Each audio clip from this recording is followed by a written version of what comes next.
Hey, church leaders, welcome to the Slingshot Group podcast. I'm your host, Tim Foote, CEO of Slingshot Group, where we build remarkable teams and healthy culture through staffing and coaching. And for our conversation today, we're joined by Irene Rollins. I can't wait for you to hear this conversation. Irene is an author, a consultant, a coach, a pastor. Most importantly, she's a child of God, a wife, and a mother with an amazing story that's going to bless you, challenge you, impact you, and help resource you further in how you lead yourself and lead your team. So let's jump in. Well, Irene, we are so honored to have you on the podcast with us today. And you have a fascinating story and journey. And to start with, I'd love for our listeners just to hear more of your story. So can you share a little bit more about yourself? Sure. Irene Rollins. I'm married to Jimmy Rollins, the Jimmy Rollins, not the baseball player, but him and I have three beautiful, amazing children, Kayla, Jaden, and Maya, who are 22, 20, and 17. So I'm almost an empty nester. Our family, we used to live in Baltimore. We relaunched actually a church that used to be my husband's parents, and we pastored it for 10 years. It was called I-5 City. And we recently transitioned the church to new leadership, and we focus mainly on marriage ministry. And my husband's an author. His book released this year, Love Outside the Lines. And then I'm also an author, wrote a book called Reframe Your Shame. My family, really our story as a family, we feel compelled to share it with the world because God rescued us from ourselves. I'm 7 years to date, sober from alcohol addiction. And I thank you so much. I will boast on the Lord for the rest of my life for what he's done in my life. I don't see it as weakness. I see it as really my way of sharing hope with the world, because there are way too many people who either know someone in addiction or are in an addiction themselves, don't know how to deal with the stress in their lives, and end up coping with something that can essentially hijack their brains, like mine was. We were pastoring about 3 years when I reintroduced alcohol back into my life. And in a short period of time, it was a window of 3 to 6 years, I became fully dependent on alcohol. And my marriage was falling apart. I kept it secret, so nobody knew how much I was drinking. I rationalized all the reasons why I, deserved a drink, to take the edge off, to celebrate something, had all these reasons why I should drink. Didn't do it in public because I was a pastor and had an image to uphold. However, this secret was growing. The more I kept it secret, the more it was eating away at my soul. And it really impacted more my family. And when I hit rock bottom, ended up in rehab, it was the best thing that ever happened to me, because it was out of that pit where I thought I was going to die, and literally had spoken out loud and said, no one will ever find out about this, because I felt so much shame about it. God reframed it. And now I think it was about 2 years, actually 3 months exactly, that I shared my story with the congregation, and our church grew exponentially. It was amazing just to see how many people said me too. And I can't believe a pastor and a leader is being this vulnerable and transparent. So, fast forward, we're living our best lives and trying to share all the tools that we've learned in my recovery, because it wasn't just me that recovered, it was the family that recovered together. And while we were leading our church, it was honestly the most fun I had was just being able to help the people in the congregation overcome things that were holding them back. So it's a little bit about me. Irene, I can't recommend your book highly enough, Reframe Your Shame. You have an amazing story. And one of my favorite things about the work that we get to do, just hearing the stories that God uses to impact so many other kingdom stories. and we'll get deeper into that later in our conversation. But right now, you and Jimmy, not only you have your marriage ministry, which is impacting so many marriages, leadership marriages, but you also coach and you consult and you come alongside teams. You're also apostolic pastors now. Talk a bit about the work that comes with that role. We consider it so sacred.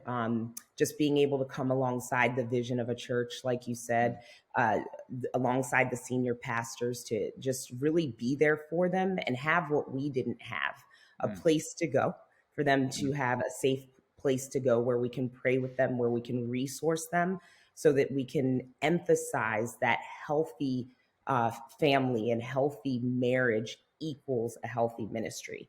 It mm, starts there. We have mm, to, I think that's where Jimmy and I got off track years ago. It was, you know, church first, not mm, being with God, mm, caring for our marriage, and being present for our children.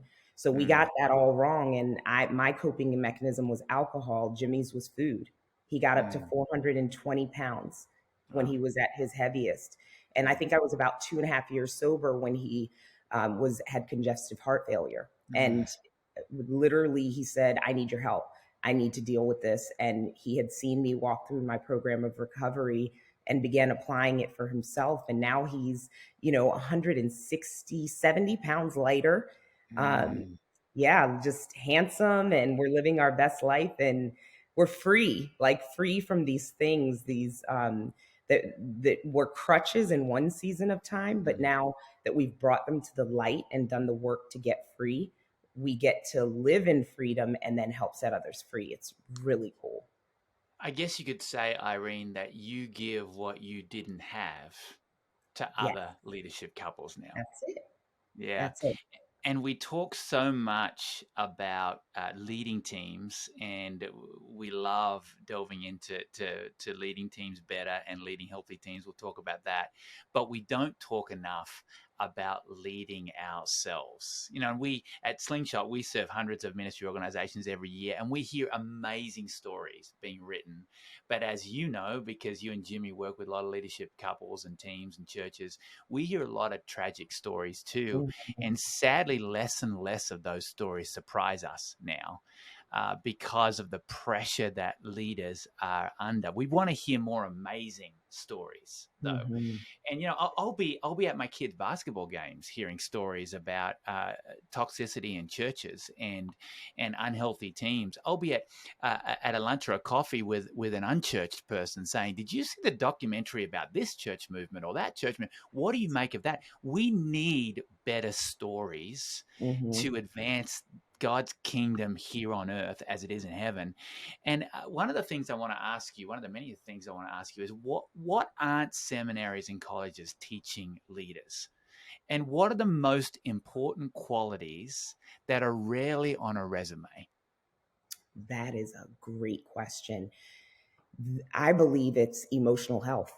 Mm, We aren't talking about our emotional health, our insides, our internal world is determining what we give out externally. So if we've experienced earthquake moments, trauma, and it's undealt with, it mm, stays inside. It doesn't go away. No matter how much you disassociate, drink at it, watch porn at it, numb it, mm, stuff it, it's still there. Our bodies keep score. mm, And so, in my experience, I have found, and which is why I went and got emotionally healthy. Actually, that's the book, Emotionally Healthy Spirituality. That's really good that I recommend. But I got my emotional intelligence coaching certification because I felt right after I got sober. I said it was the what got me to rock bottom was my lack of awareness of my emotions and how to release them and manage them appropriately.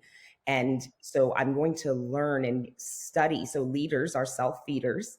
I went and studied the things that got me sick in the mm, first place, which was really, I was emotionally unhealthy. I didn't deal with grief properly.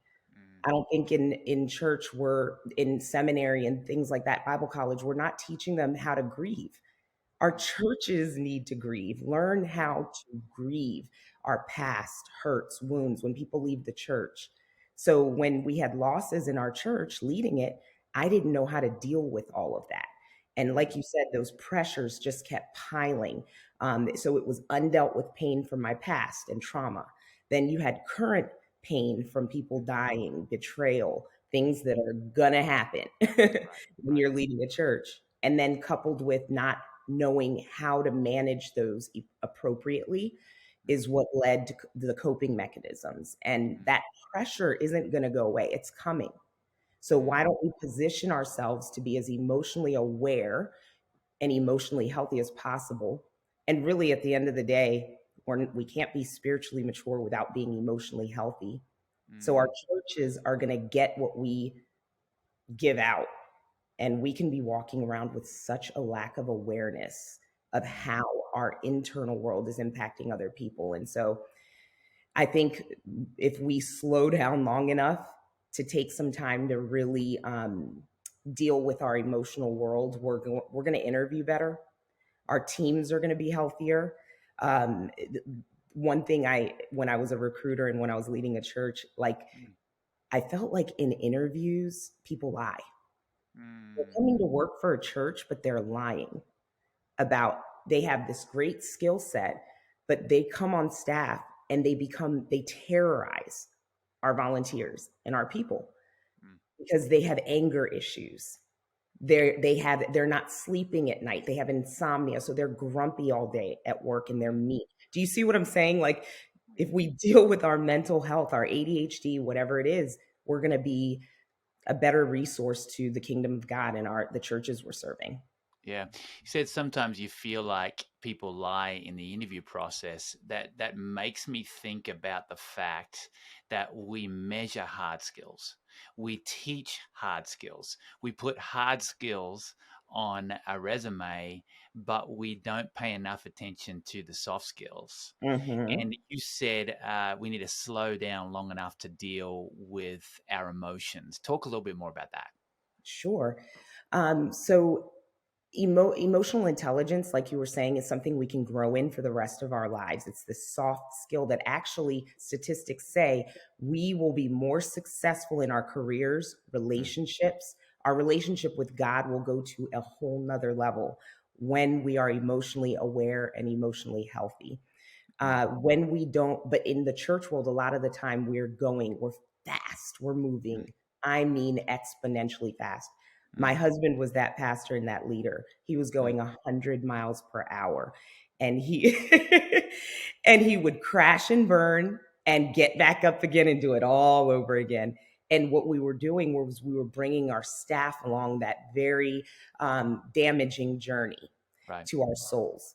And what we Mm, have realized is that slowing down to be before we do mm, is really essentially getting back to the basics of our relationship with the Lord, mm, slowing down to be with Him, to rest in His presence before we go and do His work.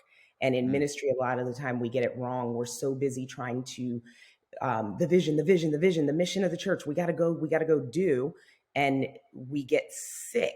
We literally get sick from not dealing with the mm, grief, the hurt, the pain, why mm, we exploded in anger.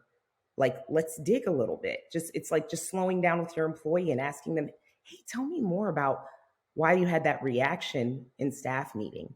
You know what I mm, mean? Just like confronting something in the moment and, being that aware enough to go and meet the person where they are. So mm, there's clearly something going on emotionally. So emotional intelligence isn't just about being able to be aware of your own emotions, manage them and label them and process them. It's being aware of others' emotions mm, and being able to care for them. That's loving like Jesus loves. mm, That's our first ministry, which is love people. So to me, I think we have it a little bit wrong. Are we mm, loving our staffs well enough so that they can go love the people mm, well? mm. And then that starts with ourselves, right? It starts with us. So, Yeah. pastors and leaders, we got to do the work. Otherwise, we're walking around as shallow Christians, if you ask me. And And yeah, it's so easy to stuff that down. 100%. So easy. It's Mm, autopilot for most of us. yeah. And so, speaking of stuffing down, that is probably a breeding ground for addiction. And you 100%. share in the book about how many people live in this addiction cycle, unaware of how unimaginable their lives have become. You said that your coping mechanisms, even though they were negative, were meeting a legitimate need. We so Mm-hmm. easily justify in ministry. I've done it time and time again. Talk more about how we justify and the addiction cycle and how we find our way out of it. Sure. So we all have something that, we're dealing with that's causing us stress in our lives, even if it's good things. Like I prayed for a family and a husband, but they stress me out sometimes. Mm, Work gets stressful, ministry gets stressful. If I don't understand how to handle my internal boundaries, when mm, people were dying in the church or saying negative things about me, it went straight to my heart as if it was my mm, truth. And I believed it and felt terrible about myself. So we reach for something to cope with. mm, And what people don't realize sometimes is how that can become easily escalate out of moderation. So for mm, example, if it's ice cream that I want to eat to come down off of my week, mm, and if I'm eating 3 gallons of ice cream, obviously I'm going to gain weight, and mm, you will physically be able to see the symptom of me abusing the use of ice cream. mm, But see, a lot of the time in addiction, period, and just in humanity, we're so shameful about something that we think is not okay, or we know mm, is not okay from the what how the Bible tells us to live our lives. So we hide it, mm, and then when we hide it, that's where it grows, and mm, our brains really just keep wanting that thing, and as we keep using it as our way to get to a better place emotionally, mm, even though we may not be aware that we're stressed out and we're using something to cope with our stress, we're still going, we innately as human beings are going to want to cause pain to stop. So mm, we're going to reach for something. So rather than, you know, breathing and allowing our bodies to do things naturally to get rid of the stress, anxiety, mental health issues, going to a doctor, talking to someone to get help for something that might be out of moderation in our lives, we're keeping it. And that's mm, just a recipe for eventually addiction taking over. And mm, once addiction takes over, that's how a pastor's wife, that's how a mom mm, could end up hiding vodka in water bottles mm, and blacking out at night, because I would go to work every day, put the face on, be at church, smile at everybody, but think something was so wrong with me because of the way I was drinking. I couldn't tell anybody about it. mm, And that's where I ended the disease. It becomes a disease where you can't stop on your own. mm, So I like to tell people who hear my story, hey, reach out for help, talk to somebody, a safe person, which a safe person is someone who is going to hold your information in confidence but also hold you accountable, mm, and help you get the help you need. So the bottom can, you don't have to hit rock bottom and end up in rehab like me. The bottom mm, can come up to you, and you mm, can get honest that you're on the spectrum heading towards a point of no return mm. if you don't really, get aware, get honest, and admit it. That's a powerful concept. So I want to restate it, that the bottom can come up to you, because we may have church leaders listening today that are thinking, I can't torpedo my world by being honest or being Mhm. transparent or even talking about what I'm dealing with. But if you believe that lie, the bottom is going to keep sinking lower and lower. What would Yes. you say to that leader listening today? I would beg that leader to reach out to someone, Mm, even if they reach out to your podcast and you refer them to someone. mm, If, like there's a way that you can get the help that you need before it goes public. like mm, some of the unfortunate things we've seen in the media, in, really defaming the name of Jesus Christ mm, because of, mm, our lack of dealing with our humanity in private. So the sin in us and the addictions and all of the issues end up going public, and it hurts more people. And mm, so I just recommend 100% just getting honest, admitting it, and then doing the work. So leaders, yes, you may have to stop. You may mm, have to take a sabbatical. mm, Jimmy and I went on sabbatical. I love the Association of Related Churches that we were a part of and mm, still are. They came in, sent pastors to preach on our behalf. Our church grew while we were gone.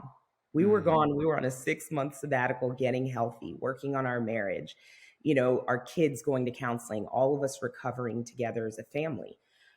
You don't have to get to that point if you teach your church and your staff that part of our culture is taking care of ourselves. yeah, Sabbath, vacation, silence and solitude retreats. So you mm, can hear from God, like date nights, non negotiables on the calendar, so that our family stays together and our marriages stay together. And we care for ourselves. So I know some pastors right now who are going away proactively mm, to programs where they can invest in their emotional world, where they mm, can get what we call pastoral reboots, mm, and some of these centers that are, you can get, you're going to deal with things like your past, you're going to deal with codependency, you're mm, going to deal with maybe why you overwork and you're such a driver, and all the people behind you that are following you are dying while you're mm. trying to move the vision forward. So slowing down is not an interruption. Slowing down to grieve your past, down, it's not an interruption. Mm, That slowing down, that period of time that you take, that dark time that it may be, will be where there's a scripture in Isaiah that talks about the treasures in mm, darkness. mm, And God has so many treasures for us, but we are going 100 miles per hour, conforming to the things of this world, trying numbers and butts and seats on Sunday being the determination of our win. How about our win being our soul care, our family being healthy, our children loving church and loving God, our marriage being healthy, and then being able to lead out of that and mm. seeing our churches transform into healthy marriages, people with emotional intelligence. That to me is the win at the end of the day. Irene, it makes me think of Isaiah 43, see, I am doing a new thing, do not perceive it. And often we don't see it or perceive it because we're going way too fast. And the gift is in the slowdown. Thank you for that challenge and for that Hmm. encouragement. A central part of your calling now in this season is around marriages and specifically the marriages of leaders. You and Jimmy have your marriage ministry, 2 equals 1. Talk a bit about how the struggles and challenges that you're seeing church leaders face are unique in this season, in this cultural moment, and how that shows and how those pressures show up in their marriages and in their homes. Sure. It's intense. The pressure, the warfare, spiritual warfare, like the enemy does not want the church leader to win, Mm, obviously, and because we're going to impact so many more people for Jesus. So he's after our marriages. And I believe that what I'm seeing is insecurity. I'm going to list them. I'm yeah. seeing insecurity that's not dealt with, trauma, like I'm talking about sexual abuse, things Mm, like that, family of origin issues, codependency, these things that I'm seeing in pastors that aren't dealt with, that I was one mm, of them. mm, All of the things that I listed, I was insecure, I had trauma, all those things. What's happening is we go leading and we're ending up spending more time cleaning up messes because we led out of that dysfunction mm. versus becoming emotionally healthy, emotionally aware, and being able to lead our churches out of that. Yeah, yeah. One of the things that really impacted me watching your YouTube series, you and Jimmy, which was powerful, Mm. was all that the two of you brought to intimacy in your relationship from your stories that were undealt with or unaddressed. Mm-hmm. Talk about transparency and honesty starts in the Mm-hmm. leader's marriage. Talk a little bit Mm-hmm. more about that. Yeah, so it happens in us before it can happen in our churches, right? So, we brought all these undealt with issues, insecurities, things like that into the marriage. And then we had the pressure of running a ministry Mm, and children, mm, sports, all the things. And we were literally imploding. And what I'm seeing is, rather than allowing our differences to come together and use them as leverages, mm, we would shame one another for being different. We would, for a long time, I didn't do, because I had kind of, I was still insecure and wasn't walking in the fullness of who I was in Christ. So I hid. And then I mm, started drinking. So I hid even more. I was just behind the scenes at the church. I never thought I would ever take a mic. And Jimmy kind of went along with that. And I mm, believe that what we're seeing in leaders is sometimes the moment Jimmy started pulling out my gifts and making space for me at our church and being able to call out what I didn't see in myself. mm, When I saw that my mistakes, my hurts, my wounds, my past wasn't disqualifying me, but it was mm, actually qualifying me for ministry. mm, When I saw that me saying I was an alcoholic didn't mean that I was bad and disqualify me as a pastor. What it did was it just made me show the world that Second Corinthians 12:9 is real. Like the Apostle Paul said, like, my grace is all you need. Well, he begged the Lord 3 times to say, take away this thorn in my flesh. And, I saw myself, I pictured myself as the Apostle Paul, like, God, I want alcohol. Like, this thing is in me. It's like I forever changed my brain cells. If I mm, drink, I can't stop, right? mm, mm, That doesn't mean I am bad. That doesn't mean Irene is bad or disqualified. It just means that I can never drink alcohol again. I have mm, an allergy to it. You mm, see what I'm saying? So my weaknesses, I can profess them, I can boast about them, as the mm, Apostle Paul continues on in that scripture to say, in my weakness, the power of Christ came into me and has helped me work out my program of recovery and become the person he always wanted me to become. And mm. it's so sharing my weaknesses doesn't disqualify me, it actually qualifies me. And Yes. I wish more people would, there's so much freedom and transparency. Mm, Like, I thought I would never share my story ever. And then when I reframed that thing and saw that God can use all my yuck, all my past, all my baggage for good to help other people, hello, I was mm, like, pick me. Here I am, send mm, me.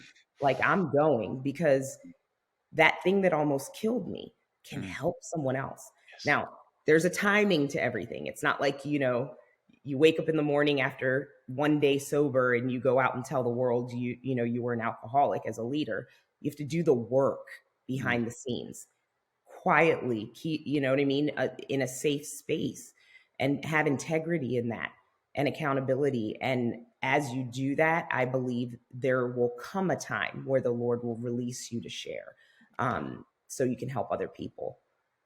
Irene, that's so powerful. I'm learning to pray the older I get every day. Lord, your will be done and be glorified in my Mhm. weakness, in Yes. my diminishing supplies, in my dependency on you, because Mhm. that's when he shines the brightest, especially through the brokenness of leaders.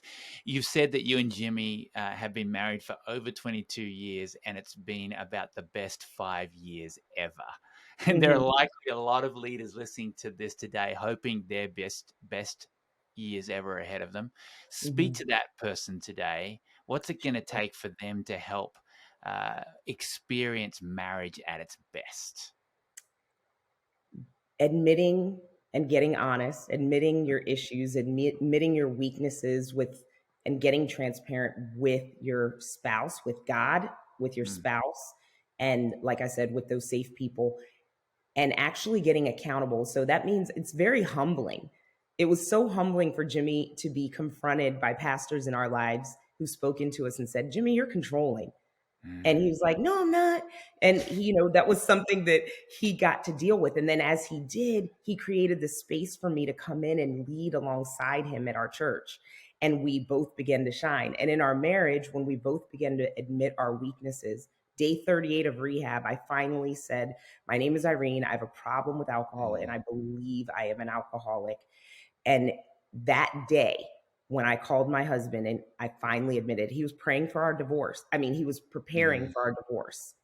At the same exact time that I was in that AA meeting, he was praying for me in Maryland. And I confessed and released this thing that I had been carrying and didn't want to admit that I was so shameful of. And something broke loose in our marriage that I can't even put into words. It is 100% the reconciliation, the redemptive power of Jesus Christ. In that moment, my husband saw me when I felt like no one could love me and accept me, right? And he accepted me, he loved me, he forgave me, he healed me. He showed me here on earth what the love of Jesus Christ is. So when I experience this redemptive love through my spouse, and we get to experience now an intimacy that we never knew existed, that God has ordained for all the people on this planet who are in a married relationship. He has called us to have this type of love, a love that seeks out brokenness, just like Jesus did. He sought out the broken and was part of the healing. So, with our spouses, are we going towards the painful thing? Are we getting curious about it? Are we sitting with them in their pain, not trying to fix it, but seeing and hearing things from their point of view, learning communication skills? Jimmy and I started from the baseline of communication, and that's why it's been the best 7 years ever. We learned how to communicate in a way where we listen and empathize with one another. And so then we begin to heal one another. I'm like, wow, I can see how you would see it that way. At the end of the day, we all just want to be heard. We just want to be seen and we want to be known. And when we're able to do that for one another, the intimacy that you will experience is something that will blow your mind. But it does take work. It does take getting in counseling. We went to imago therapy. We did marriage intensives. I went to rehab while he stayed home and took the kids and himself to counseling. He went to meetings with me. Like, we did the work. Oh, reading. Leaders are self-feeders. We read so much literature on codependency, communication, emotional intelligence. We just really wanted to become all that God had ordained for us to be. And it took work. It doesn't happen overnight. We had to learn from scratch how to talk to one another. Mm. For leaders who are married, Irene, our first team is our marriage. What Mhm, would be the best question today for church leaders listening, which is probably the scariest question that mhm. they could ask their spouse? I think it's the question that God asked Adam in the garden after they ate of the apple and Adam and Eve hid. He asked, "Where are you?" Mm.